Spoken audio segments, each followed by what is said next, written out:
أعوذ بالله من الشيطان الرجيم بسم الله الرحمن الرحيم. Bagaimana dengan jual saham? Apakah judi? Ini butuh rincian. Kalau misalnya saya punya perusahaan lalu saya buka saham, silakan saham saya mau jual sekian. Kalau ada yang mau ikut saya akan kasih persentase 5%, 10% segala macam. Dan perusahaannya jelas. Karena ada syarat-syarat dalam Islam ya. Untuk menjadikan pendapatan itu halal, harus modalnya halal, harusnya sistemnya halal, harusnya produknya halal. Sumber dananya dari mana, halal atau tidak, sistemnya halal, produknya halal. Maka dia jadi halal ini. Kita kalau mau ikut saham di situ, ada masalah. Yang jelas akadnya jelas, gitu kan.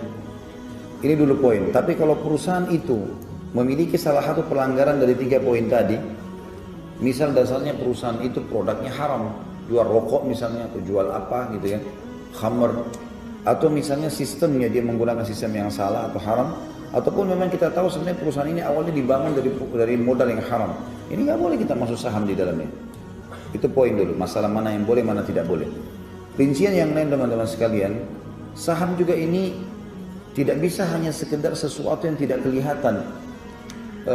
Artinya tidak jelas perusahaan ini di mana, apa, hanya karena orang menjanjikan ya. Ada banyak sekali teman-teman ikhwan yang datang pada saya, Ustaz, saya pernah mau ikut seperti ini, perusahaan tawarkan keuntungan sekian, tapi tidak jelas. Artinya perusahaannya saya tidak tahu, saya cuma dengar ada di Inggris, ada di Amerika, ada di mana-mana, tapi saya tidak pernah tahu informasinya. Cuma teman-teman saya semua ikut dan 1 bulan akan dapat sekian banyak. Tidak boleh, tidak jelas yang mana. Pelajari dulu. Nabi SAW termasuk melarang transaksi mulamasa. Mulamasa itu teman-teman begini, contoh sederhananya.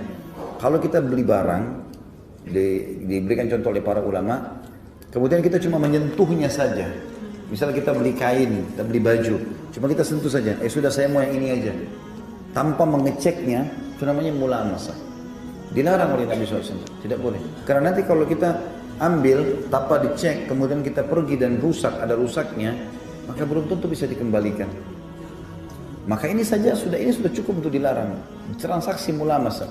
Sebagian ulama fikih mengatakan kalau misalnya ada orang jual baju, 2 toko baju, saya jual baju, dia jual baju. Kemudian pada saat ada orang yang mau beli baju dengan saya, produknya habis. Saya bilang sama teman toko di sebelah, tolong pinjamin dulu jenis baju yang sama, misalnya baju kaos. Lalu dia kasih, dia cuma lempar bajunya, saya ambil lalu saya masukin di kresek, lalu saya kasih kepada konsumen ini. Ini jenis transaksi mulamasa. Kalau si pembeli tidak memeriksanya. Ini juga saya kan sekarang transaksi beli sama dia, harus saya cek. Bagaimana kalau ada yang rusak? Konsumen ini komplain, masa saya mau komplain lagi ke dia? Ini contoh, ini saja nggak boleh. Antum bisa tarik. Kalau kadang-kadang datang larangan kepada hal yang lebih sederhana teman-teman, berarti hal yang lebih besar itu lebih pantas haram. Lebih pantas untuk tidak boleh tentunya. Allahu a'lam.